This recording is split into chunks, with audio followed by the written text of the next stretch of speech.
তো বাংলায় একজনই, সেটা মমতা বন্দ্যোপাধ্যায়, বহিরাগতর কোনো ঠাঁই নেই। 100-100 মমতাই আমাদের ভরসা।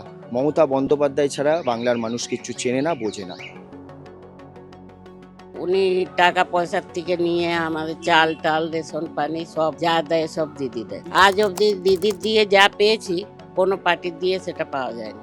দেখুন, সাধারণত যেটা আমরা দেখতে পাই যে আমরা বাঙালি হয়ে আমাদের মুখ্যমন্ত্রীর যে চেয়ার, সেই চেয়ারে আমাদের একজন বাঙালির মুখ্যমন্ত্রী মমতা বন্দ্যোপাধ্যায় বসে আছে।